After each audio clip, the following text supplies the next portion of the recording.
ನಟ ದರ್ಶನ್ ಅವರು ಕೇವಲ ನೇರ ನುಡಿಗಳಿಂದ ಹೆಸರು ಮಾಡಿಲ್ಲ, ಬದಲಿಗೆ ಹೃದಯವಂತಿಕೆ ಇರುವಂಥದ್ದು ಅವರ ಟ್ರೇಡ್ ಮಾರ್ಕ್ ಅಂತ ಹೇಳ್ತಿದ್ದಾರೆ.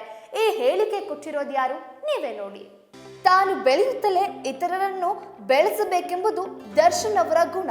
ಇದಕ್ಕೆ ಕೈಗನ್ನಡಿ ಎಂಬಂತೆ ಕನ್ನಡ ಚಿತ್ರರಂಗದ ಹಲವಾರು ತಾರೆಯರ ಚಿತ್ರಗಳಿಗೆ ಈ ಹಿಂದೆ ಬೆನ್ನೆಲುಬಾಗಿದ್ರು.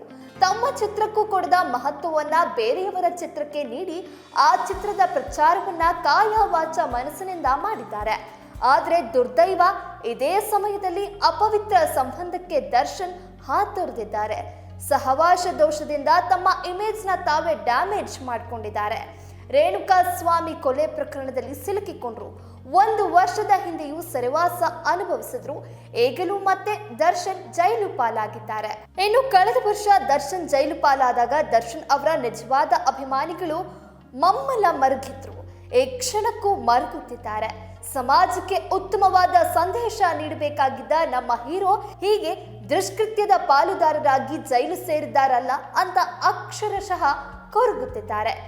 ಆದರೆ ಇದೇ ಸಮಯದಲ್ಲಿ ಕನ್ನಡ ಚಿತ್ರರಂಗದ ಹಲವರು, ಅದರಲ್ಲಿಯೂ ಒಂದು ಕಾಲದಲ್ಲಿ ದರ್ಶನ್ ಅವರ ಸಹಾಯ ಪಡೆದವರು ಮೌನಕ್ಕೆ ಶರಣಾಗಿದ್ದಾರೆ.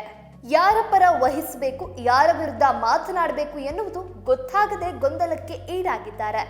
ಮಾಧ್ಯಮದವರು ಎಲ್ಲಿ ಈ ಕುರಿತು ಪ್ರಶ್ನೆ ಕೇಳ್ತಾರೆ ಎನ್ನುವ ಭಯದಲ್ಲಿ ಹಲವರು ಕ್ಯಾಮೆರಾಗಳನ್ನ ಅವಾಯ್ಡ್ ಮಾಡ್ತಾ ಓಡಾಡ್ತಾ ಇದ್ದಾರೆ. ಹೇಗಿರುವಾಗ ಇದೀಗ ದರ್ಶನ್ ಕುರಿತು ಒಂದ್ ಕಾಲದಲ್ಲಿ ದರ್ಶನ್ ಅವರ ಆಪ್ತ ವಲಯದಲ್ಲಿ ಗುರುತಿಸಿಕೊಂಡಿದ್ದ ಜೈದ್ ಖಾನ್ ಮಾತನಾಡಿದ್ದಾರೆ. ದರ್ಶನ್ ಬಿಡುಗಡೆಯ ಕುರಿತು ಭವಿಷ್ಯವನ್ನ ನುಡಿದಿದ್ದಾರೆ. ಈ ಕುರಿತು ಹಾವೇರಿಯಲ್ಲಿ ಮಾತನಾಡಿರುವಂತಹ ಜೈದ್ ಖಾನ್ ಏನ್ ಹೇಳಿದ್ದಾರೆ ನೀವೇ ಕೇಳಿ. ನೋವಲ್ಲಿದ್ದರೂ ಕೂಡ ಗೆಲ್ಲೋದು ಹೇಗೆ, ಅಭಿಮಾನಿಗಳ ಮನ ತಣಿಸೋದು ಹೇಗೆ ಎನ್ನುವುದನ್ನ ನಾನು ದರ್ಶನ್ ಅವರಿಂದ ಕಲಿತೆ ಅಂತ ಹೇಳಿದ್ದಾರೆ. ದರ್ಶನ್ ಹೆಸರೊಂದಿದ್ರೆ ಸಾಕು, ಸಿನಿಮಾ ಗೆದ್ದೇ ಗೆಲ್ಲುತ್ತೆ ಎನ್ನುವುದನ್ನ ಕೂಡ ನಾನು ಡೆವಿಲ್ ನೋಡಿ ಕಲಿತುಕೊಂಡೆ ಅಂತ ಹೇಳಿದ್ದಾರೆ. ಡೆವಿಲ್ ಸಿನಿಮಾ ತುಂಬಾ ಚೆನ್ನಾಗಿದೆ ಅಂತ ಮೆಚ್ಚುಗೆ ವ್ಯಕ್ತಪಡಿಸಿದ್ದಾರೆ. ಇದೇ ವೇಳೆ ಮುಂದುವರೆದು ಮಾತನಾಡಿದ ಅವರು ದರ್ಶನ್ ಬಿಡುಗಡೆಯ ಬಗ್ಗೆ ಮಾಹಿತಿ ಕೊಟ್ಟಿದ್ದಾರೆ. ಜನವರಿಯಲ್ಲಿ ದರ್ಶನ್ ಅಣ್ಣಗೆ ಜಾಮೀನು ಸಿಗುವ ವಿಶ್ವಾಸ ಇದೆ ಎಂದು ಹೇಳಿದ್ದಾರೆ.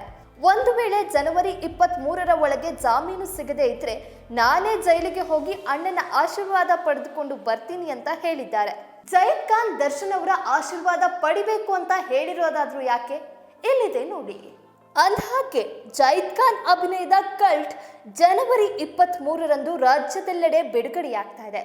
ಈ ಕಾರಣಕ್ಕೆ ಜೈದ್ ಖಾನ್ ದರ್ಶನ್ ಅವರ ಆಶೀರ್ವಾದ ಮುಖ್ಯ ಅಂತ ತಿಳಿಸಿದ್ದಾರೆ. ನಿಜಕ್ಕೂ ಜೈದ್ ಖಾನ್ ಅವರ ಭವಿಷ್ಯ ನಿಜವಾಗತ್ತಾ? ಕಲ್ಟ್ ಸಿನಿಮಾಗೆ ಆಶೀರ್ವಾದ ಸಿಗುತ್ತಾ? ಕಾದು ನೋಡಬೇಕು.